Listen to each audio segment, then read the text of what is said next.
We call ourselves part-time firefighters, not to discredit the actual firefighters, but, we have so many problems that you got to be able to adapt quickly. And you have seen on Teams call or on Zoom, never shook their hand in person, but you guys instantly connect like that. And it's just because I think the nature of the industry itself. So you get kind of that underlying unspoken bond just through the sheer stress and pressure of the industry. Welcome to M&A Talk, the #1 podcast on all things related to mergers and acquisitions. Brought to you by Morgan & Westfield, a nationwide leader in mergers and acquisitions for small to mid-market companies. We bring you exclusive interviews with industry experts in business sales, valuation, private equity, investment banking, and more. It's our mission to provide you with insight and guidance on how to build your company's bottom line and maximize value for eventual sale. Here's your host, Jacob. This is Jacob Orosz, your host and president of Morgan & Westfield, a nationwide M&A firm. And if you're considering selling your company, and if you'd like to work with me throughout the process, you can schedule a free consultation at morganandwestfield.com. Or if you'd like a free copy of one of my 2 recent books, The Art of the Exit or Acquired, I'll have a link to download those in the show notes as well. And now on to today's show. We're going to talk with Brandon Blewett. He's with Pavement, and we're going to talk with a company that he recently acquired. We're going to talk with 2 gentlemen, Zach and Hayden. And gentlemen, welcome to the show. Thanks so much. Thanks for having us. Thanks, Jacob. So, Brandon, we had you on the show in the past with Pavement. You are a very aggressive acquirer. I think you've bought 24 companies or so within the last few years. Correct me if I'm wrong. And today we're going to talk about a company that you acquired. Why don't you set the stage here for us, Brandon? Give us a backdrop here, if you will. Yeah, absolutely. So here with Zach and Hayden at National Pavement Partners, and this was actually a company that we had looked at a year before the acquisition took place. And what do you mean look at, by the way? What does that mean? So, well, it means several things. One is we will just at a high level go to certain cities that we find attractive and ask around who are the players in that market that we should talk to. And then we'll make a friendly introduction and go meet the owner, just go to a lunch, grab drinks and kind of talk about what the deal process looks like just to see if there's any interest. And there was initial interest, but the timing wasn't right the first time. So, fast forward a year and we were really impressed with the growth trajectory, strong leadership team. Culturally, it was a great fit for Pavement, and that's when we decided to make something happen. And Zach, you're the president. Hayden, you're the GM. So we'll talk about the transaction here. When did this happen, by the way? When did you close on the transaction? So May 1st, April 30th, we went back and forth over this a couple different times. In 2024? In 2024, yes. Zach, on your side, and Hayden, what was the most challenging aspect of the whole deal, of the whole process for you? Oh, man. I think the most challenging piece for us was the disclosure schedules. Disclosure schedules in the purchase agreement. Yep. That's like turning over rock over rock over rock. It's quite a long one. Why were those tough? I think it's just the format that it was worded in. And then also for us, just going back and really thinking through every single season that we had to kind of make sure that we were giving them a really good picture of who we were and where we had been, what our track record was. It was just a lot. Do you have an example of one of those that just for the audience to get an idea of what those are like? Yeah. So have you had any lawsuits over the last X amount of years? Have you had any complaints of this over the last X amount of years? And a lot of it, it's the reason that it's confusing, I think, is because the language is but for what was uncovered and what's put in the reps and warranties. We have nothing else to disclose. Yeah. So for the listeners, the reps and warranties are worded in the affirmative or negative, however you want to look at it. In other words, the company has no lawsuits. The company, it doesn't have this. The company hasn't had any employee issues. And then you have to list any exceptions to those reps and warranties in the purchase agreement. And why was that challenging for you, Zach and Hayden? So we're in the paving industry, asphalt paving and maintenance. We run through 400 to 500 projects a season. and it's a seasonal business. So we're cramming a ton into, from end of April through the end of October, early November. And so when you're moving at that speed and we've got everyone, moving at the speed of light, it seems like there's just a lot to think about, a lot to consider. Luckily for us, we did a pretty good job documenting things along the way. And I think that's been something that's been a strong suit of ours. But I think the way things were worded, it took us some time with our attorney to get through all of the reps and warranties and disclosures. I mean, to be frank, we're contractors. Yeah. We're not attorneys. We have, our own set of contractual language that we follow whenever we send proposals. But, you really got to understand and the other side of how it's being presented and what the most appropriate professional way to present it. So a lot of kind of winging it, and I'm sure Zach did a great job responding to all them in the most professional way he could. But just put it simply, it's not our game playing 20 questions on high level contractual stuff. So, And Brandon, do you normally get reps and warranties insurance or no?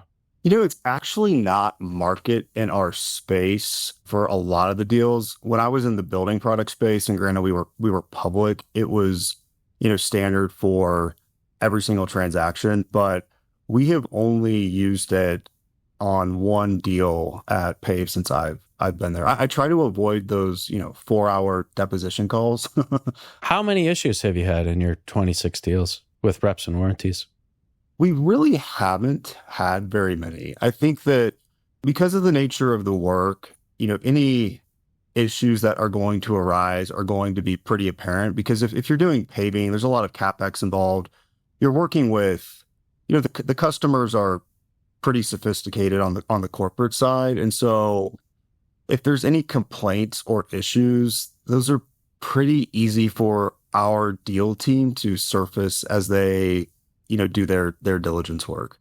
Now, how did you guys meet?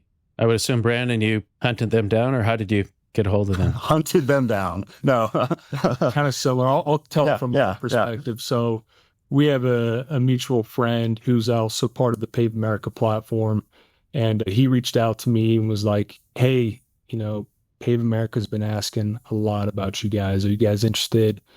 And what was kind of funny is literally the week before, Zach and I had a conversation that we were like, there is no way we are selling. We're sticking with it. We're going through.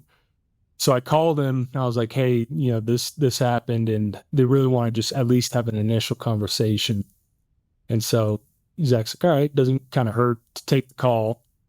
So we took the call, and from there, we really saw kind of the vision of the platform. And the first call was with Brandon and then the rest of his team as well, just trying to fill each other out. We just had kind of a great start, and then they flew out, took us to dinner, nice dinner. We had a great conversation there, and just, I think from there, mindset kind of shifted of, okay, this could be an opportunity to take the business of where we're at to the next level. And did you hire an investment banker to represent you and go through an auction process or no? No, we found a merger and acquisition attorney that was highly recommended to us and has been through a lot of deals in the past, has a really strong background. And, I kind of talked with Brandon candidly about it, like, hey, do you think we need to have representation to that degree? He was like, if you guys have a good attorney, I think we can get through this pretty seamlessly. So.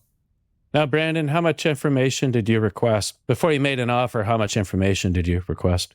Yeah, so like they said, what's great about working for Tom, our CEO, is that it's all about culture first, making sure that the people that we acquire want to work with us post-close. So once we get past that, we generally send I call it a skinny diligence list. I don't know that all the sellers think of it that way, but that's pre-offer, pre-LOI. Yeah, pre-LOI, and it's 3 years financials.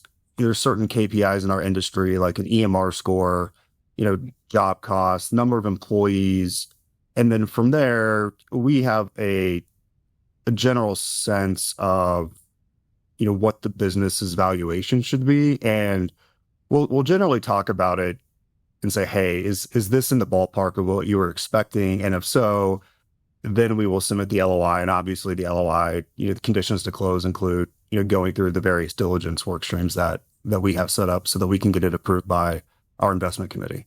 How did you assess culture in this case?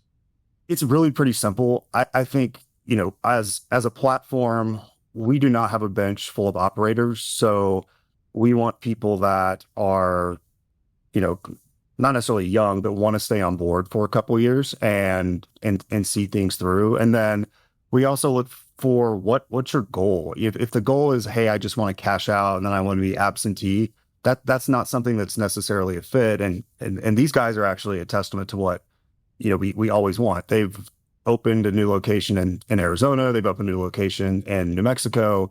And so if I talk to an owner and his management team and they say, hey, I really want to grow, I really want to expand, but here's what's preventing me from doing it because of personal risk, that's something that's huge. And then also it's people that are adept to change. And again, I'm bragging on these guys, but they had an app called Spot on Site. And I'm not saying that everyone needs to have an app, but understanding that as you grow and scale, there are going to be technology and process changes that occur, even if you didn't have a private equity sponsor or, a buyer come in. I think that willingness to be open to change is something that's really important to myself and to Tom. And now, Zach and Hayden, what was it like negotiating the letter of intent on your side?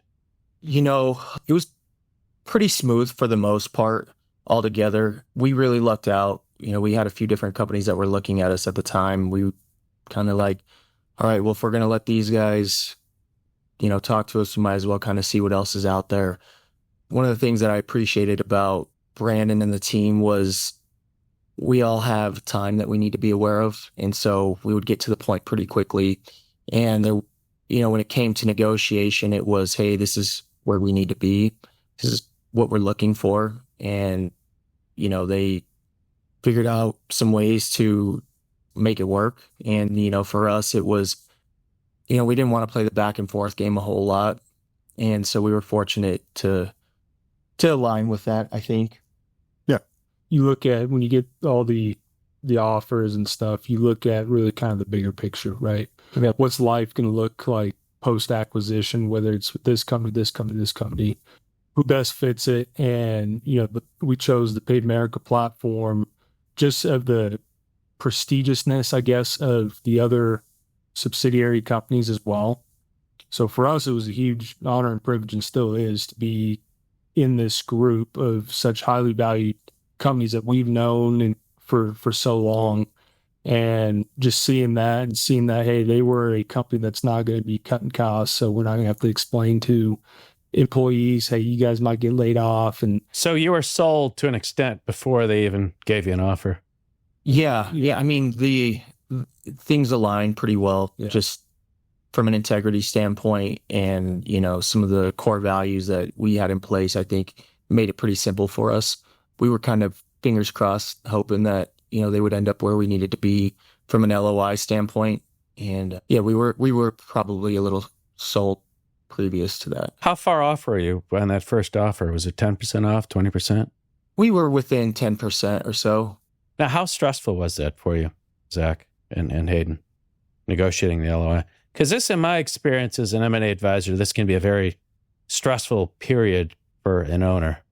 I mean, it definitely had its moments for sure. I think, stress is a good thing to a degree, right? So I know when there's stress, there's pressure, and there's some growth right around the corner.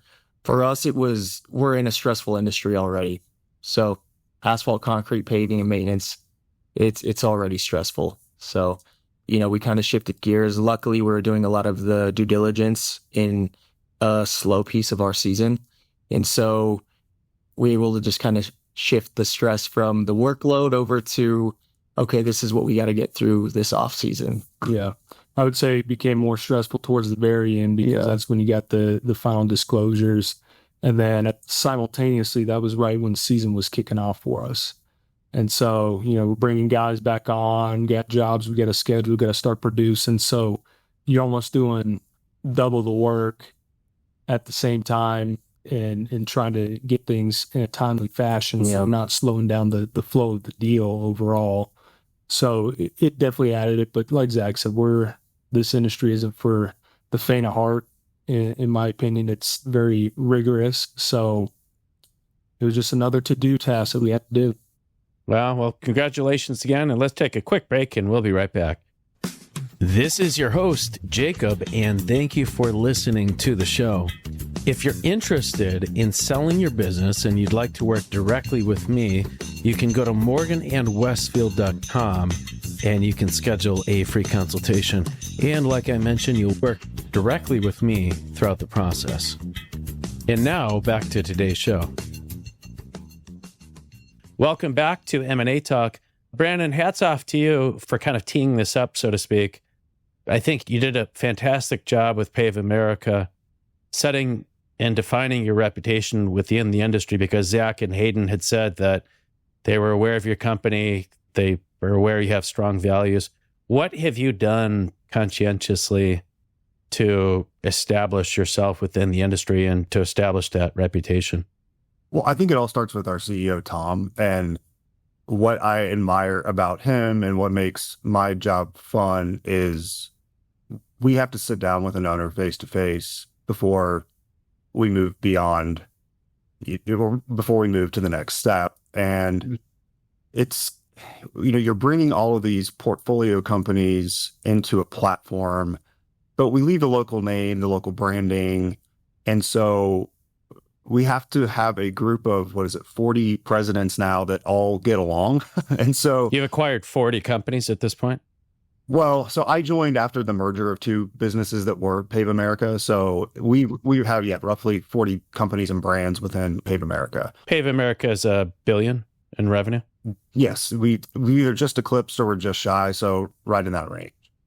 And so I think with Tom being very much about the culture fit and the culture, including, integrity, transparency, it makes it easy to identify those companies that will want to join the organization. And so that makes my initial conversations much easier to conduct. And it makes it a lot more fun because, I know diligence was stressful, but I would say of most of the owners that we've acquired, we're texting on a regular basis. We're friendly afterwards. And I would say the same for Tom too. Obviously his time is taken up by a lot of other things, but I think that is what has really made it tick for Pave America, because it really, the local business, it's a relationship business, and you'll never see me on a paver, and that's a good thing, but I have to have a good relationship with the people that we're going out to acquire, both during and after the close. I think it has to go both ways. What attracted you to them? There were several factors. One, we really wanted to be in Denver. And then two, we want to acquire a business that has a historical growth trajectory that looks sustainable. And they had that.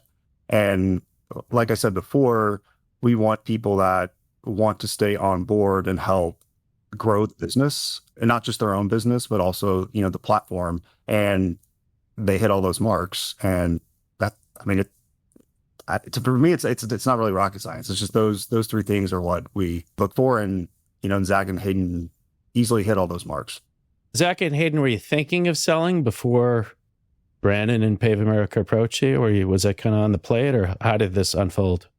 It had crossed my mind. My parents had sold their business growing up. They owned a paving company. And so I watched them exit that business going into 2013 when I was younger. So I knew that it was eventually going to happen. I didn't think that we had written the book that we wanted to prior to selling. But after I started talking to Brandon a little bit more and the team, and talking with Hayden and us discussing, we were like, you know what, we can write this book together, the remaining chapters of it together. And so, like Hayden said, we had discussed it, but it wasn't on the radar necessarily until, same thing. Like Brand, he's a personable guy. His team was really, really good to work with. I think our vibe meshed really well. Now, Brandon, refresh my memory. How did you open up that conversation? Because I know, just knocking on somebody's door and say, hey, can we buy your company is a little abrupt. I know Zach and Hayden, you're already aware through a mutual friend that they had acquired another company. So that was kind of a very soft opening there, Brandon, wasn't it? Yes. And a lot of our sourcing is referrals from presidents that are in our portfolio. So it's not me knocking on a door cold. So we do mostly self-perform work, but we do subcontract in markets where we didn't yet have locations, we were subbing out. So that's how we met NPP, knew the quality of their work. And so someone already within Pave America was willing to make that introduction to have that discussion. And they were, and it just kind of went from there. Were the deals a lot more difficult when you didn't have that reputation within the industry and you were just out there knocking on doors cold? I've been very fortunate at this company that the paving industry is very close-knit. So it seems like everybody knows everybody. Now, when I was at Select Interior Concepts and we were acquiring, stone distribution companies, yes, that was, for every 15 to 20 calls, emails, site visits, you maybe get one person that's, lukewarm to having an actual conversation. It is much easier when the introductions are warm. Why is this industry so tight-knit?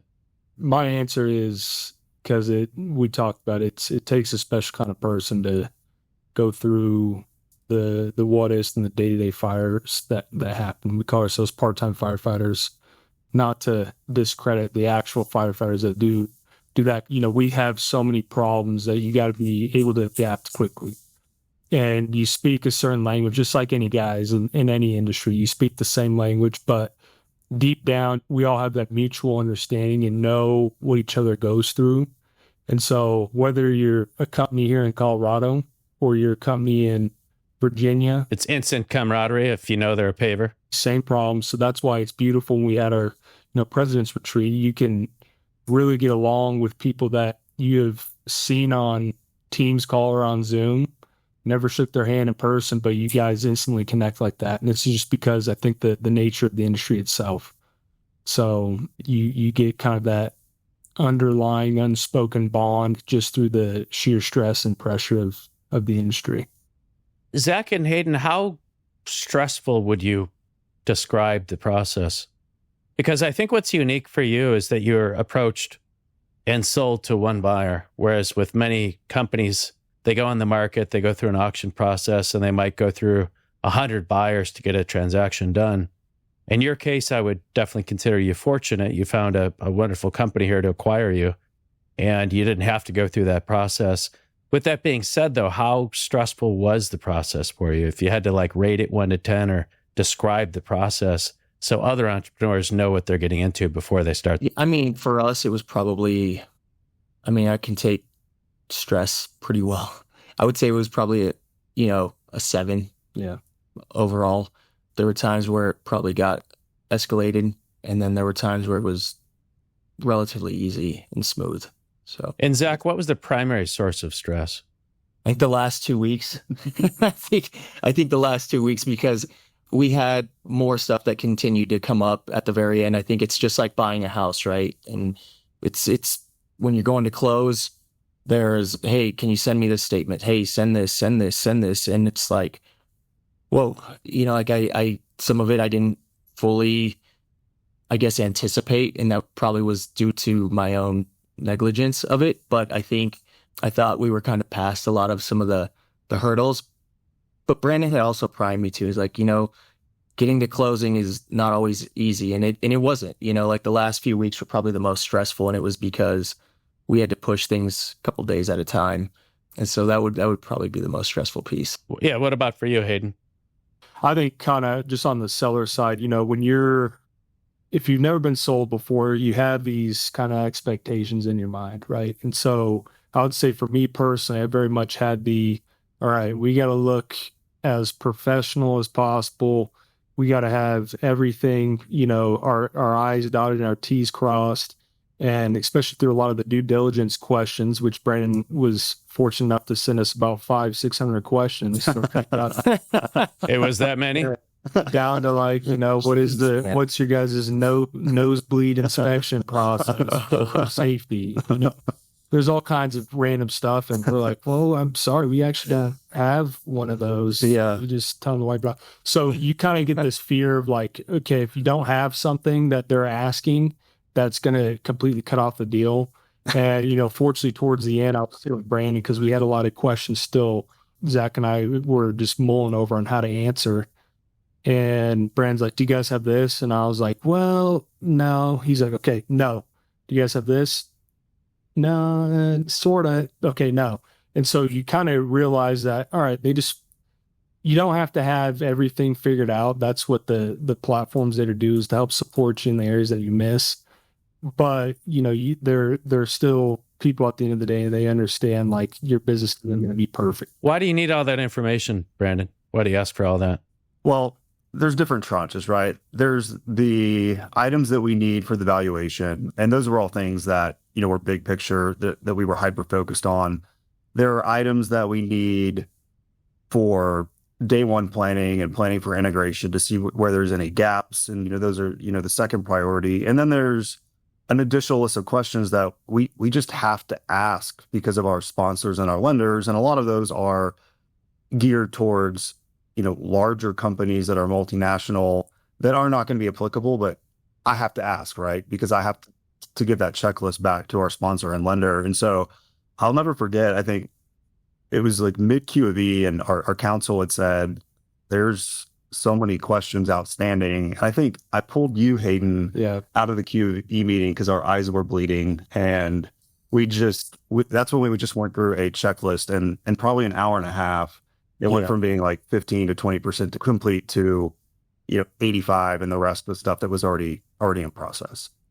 It really helped us too. I mean, we had a motivated buyer that was, don't get me wrong, absolutely representing the buying agency, but, kind of helped bridge the gap for us in some areas as well too. So what did you like the best in dealing with Brandon on a personal level?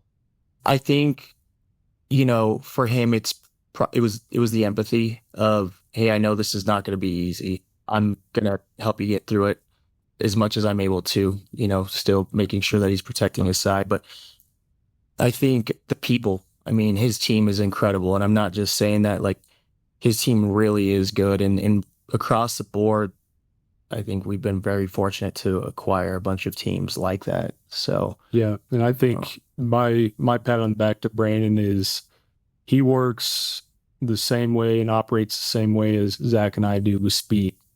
So he's an excellent communicator. We'll take calls, texts, emails, extremely detailed, but he gets it done quick.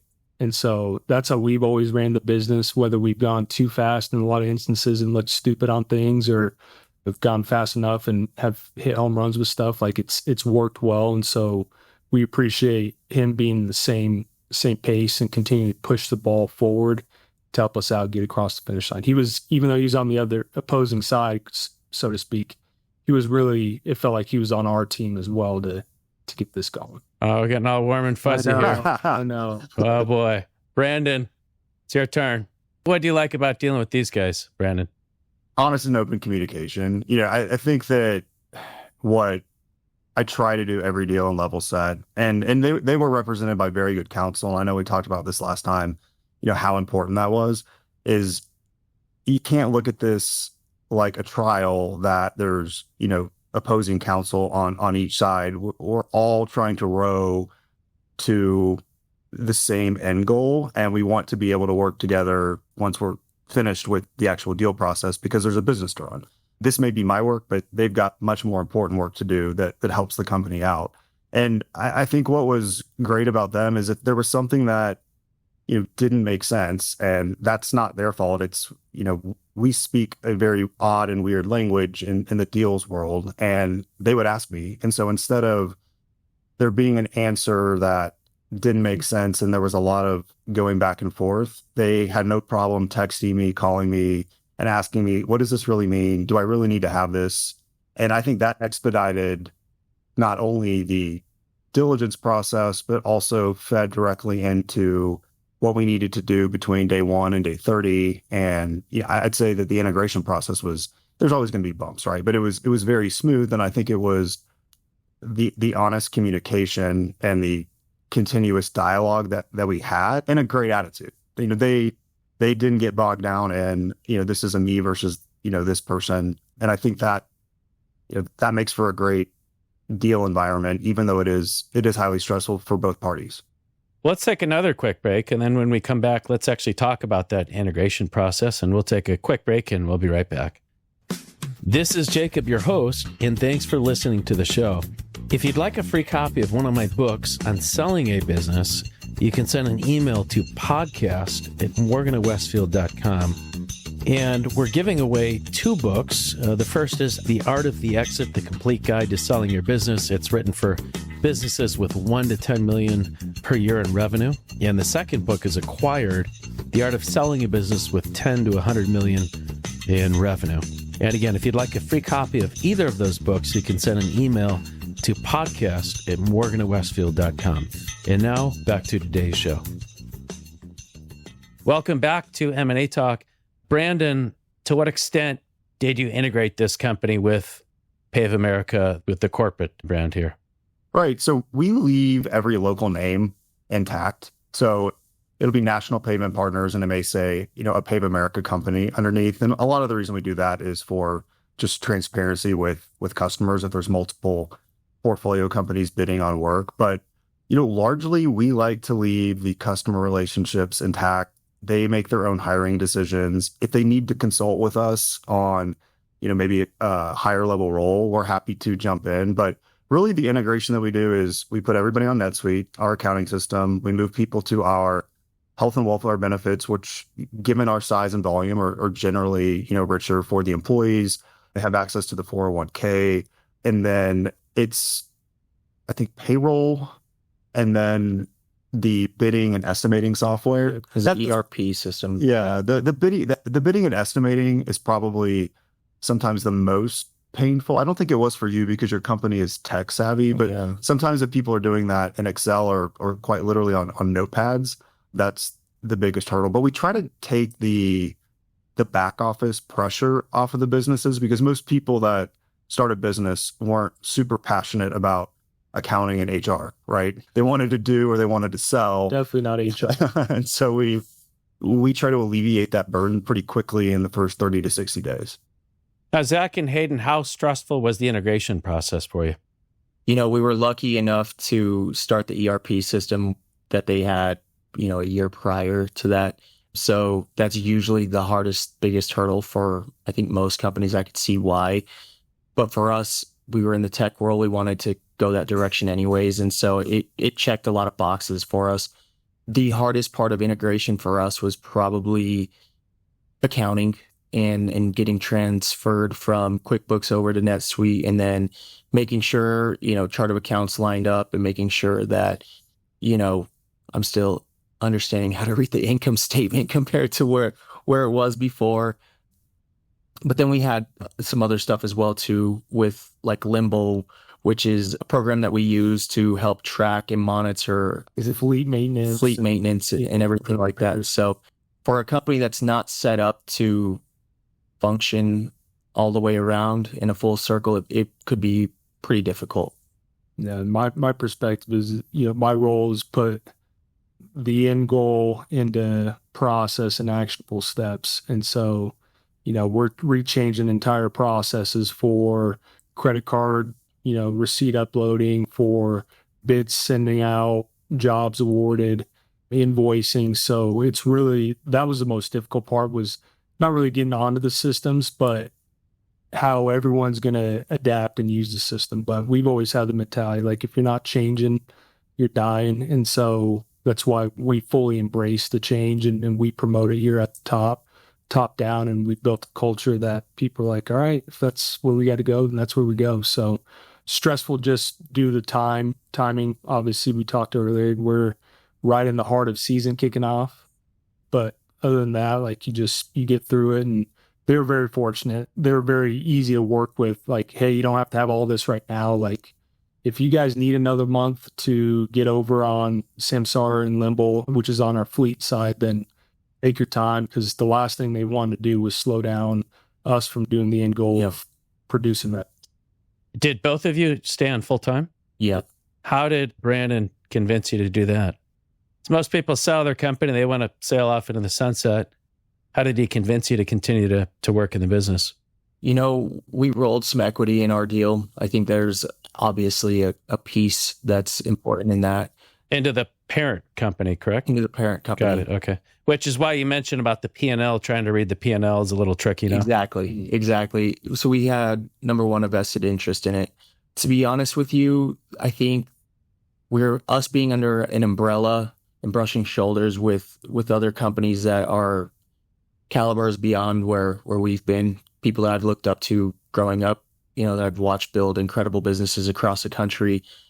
That was a big piece, seeing that their president and ownership level was staying on and that they really enjoyed it. I had some good conversations with other presidents prior to fully committing on all of that. But also, I think the ability for them to allow us to still be creative and be us and run our business underneath their business. Budgets are pretty closely, they're still watched by everybody, right? But, we can be creative on things like, if we need to grow, we can purchase up to a certain amount. Most everybody understands, like, we're here to get stuff done. And so, usually there's a reason. If we're asking, there's a reason. And there hasn't been a time where we've said, hey, we need this. And they're like, hey, no, it's not happening. So, Zach, how have you handled, now that you're not the owner, so to speak, you're not the guy at the top, if you will. Because a lot of entrepreneurs, they sell their company and they're thinking about it and they're thinking, I can't have a new quote unquote boss telling me what to do. To what extent does Pave America and Hayden as well, to what extent do they tell you what to do? To what extent are they looking over your shoulder? I think they kind of realized I'm the type of person that I am pretty quickly. They were like, here's your lines to color within. Stay in the box. And so me knowing that I can operate within that, if there's firm guidelines like don't do this, don't do this, don't do this, for somebody who like I am, I'm like, okay, we're not doing all these different rules right off the bat. So just give me the range that I can color within and I'll make it work. And that really helped me a lot. Yeah, I think it was more, we definitely have guidance that we're given, instructions given, told what to do occasionally, but you got to realize that it's all for the betterment of the platform. Because that's where your incentive is with the equity, right? Exactly. Yep. So you want the platform to do well. Yeah. Absolutely. So you look at just, national payment partners, you take your view and it's a lot bigger. What I would say was probably the most exciting part, even though, we're given direction, we can make a fair, probably majority of the decisions ourselves. What's more important, in my opinion, was the support that we had. Being at the size that we were at, there were a lot of the hanging to-do lists that you need to have that you may not have had the personnel or staffing or support or resources for, that Pave America comes and filled the gap for us and helped us get the gaps filled, which allowed us to expand. And same thing, he mentioned we launched 2 new divisions. If we were still privately held, or, Zach still held it with his mom, we might not have taken the big swings like we have this year if we didn't have kind of the support. So especially us being seasonal, we don't have year round to produce revenue. We got 8-9 months of just going hard and that's it. So they support us to allow us to expand. Brandon, how involved in integration are you, given that you're in the corporate development department? We handle, I would say, the first 2 months. We generally have companies on NetSuite and then closing alongside our accounting personnel the first month after close. So it probably would have been June, if I remember correctly. A lot of the other integration pieces are mostly, automated. It's getting data sets, putting it into health and welfare, getting it into, getting into payroll set up within Paycor. It's less coming in and telling someone there's a new process and more getting the data and lining it up in the system. So we use integration as sort of a transition exercise where, okay, it's been me and my team from, the time we sign the LOI till we close. Now we're going to bring in the HR lead to help, meet the people at the local business and transition HR. Different leads leading the different departments. Right. And so it's just that way, it's not a stark, hey, we disappear and there's these new faces. We try to stagger it based on what we think will be the most complex for, a certain company, and maybe, push that to the beginning, and some of the easier stuff, trails off. But I'd say 60 days is normal for integration. Zach and Hayden, what's the biggest difference about running your company now under new ownership? I think, like I touched earlier, from my point of view, is just the support. We can be a little more fearless and we can take just kind of the bigger swings. So a lot of the pressure that we have from the day to day, and construction has definitely its issues at time with payment, cash flow issues. You got to scheduling problems, stuff like that. We know that it's not a sink or swim kind of situation now. It's a growth situation. So I would say that's my point of view. Zach? Yeah, I would probably piggyback off that a little bit too. For us, it's, hey, these are kind of the reports. We're having weekly meetings, check-ins and stuff like that. I think for me, it's kind of like driving a boat or a ship. You can maneuver it a lot quicker when it was just me who could call the shots. I think now it's kind of like takes a little bit longer at times, which is probably good. As we wrap up the show here, what's your words of advice to entrepreneurs out there that are about to sell? Zach and Hayden, we'll start with you, and Brandon will wrap up with you. Zach, what about yourself? I would say make sure your accounting is checked out. Maybe you're getting annual audits and things are really, making sense for you. I would say check into what multiples your industry is bringing and definitely kind of back into some numbers so you have an idea of, where industry is and where it's at. And then just take time to vet the potential partner that you're going to jump in with. I would say go in with an open mindset of, okay, I might be here for a little bit longer than the next year or 2 or 3. So you want to make sure it's somebody that you can get comfortable with, I think. And that would be my piece. That's great advice. Hayden, what about yourself? Yeah, mine is kind of similar to the accounting side, but, private equity companies to make deals go faster, have your data organized. And, we had a majority of our data organized. The problem that we were dealing with is we jumped from sales CRMs for the past couple of years, just trying to find the right one. Fortunately, we had the data, but, it was a lot of hunting and tracking down. So the more organized you keep your company, thinking, a couple of years out, the more it's going to expedite the process. But also, like, at the end of the day, it's owners' decisions. And we get in a lot of our industry and blue collar industry, as private equities moving a lot more into our space. At the end of the day, it's the owner's decision. And so there's no right or wrong. If you want to do it, great. If you go through due diligence and decide it's not the right fit, that's fine. But again, finding the right partner that aligns with what you foresee, and think more than just yourself. Think about the people and all the families that you feed as well, and how they are going to be affected will definitely make or break what it is for you. Sounds like somebody did some thorough due diligence there. Brandon, for yourself, what's your words of advice to entrepreneurs out there that are considering selling in the near future?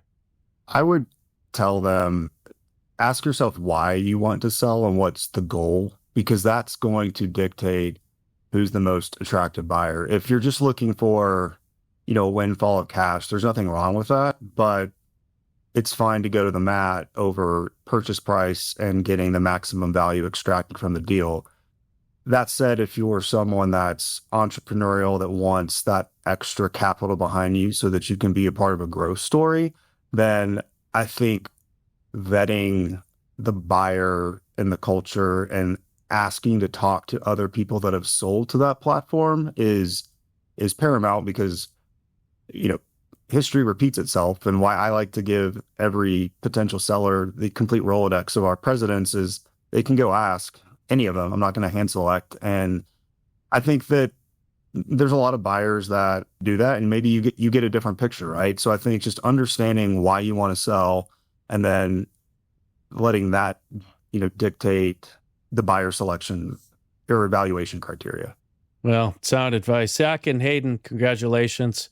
You found yourself a wonderful match here. Brandon, congratulations in building up a wonderful $1 billion company in the paving industry with an incredible reputation. It's not often that we see a transaction that comes together this seamlessly, but you've done a wonderful job.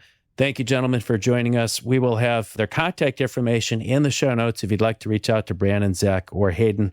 And gentlemen, thanks again for joining us. Thanks a lot. Appreciate it, Jacob. M&A Talk is brought to you by Morgan & Westfield, a nationwide leader in mergers and acquisitions for small to mid-market companies. If you've enjoyed this show, don't forget to subscribe and leave a review. Learn more at morganandwestfield.com. While we take reasonable care to select recognized experts for our podcast, please note that each podcast presents the independent opinions of such experts only, and not of Morgan & Westfield. We make no warranty, guarantee, or representation as to the accuracy or sufficiency of the information provided. Any reliance on the podcast information is at your own risk. The podcast is for general information only and cannot be considered legal or professional advice.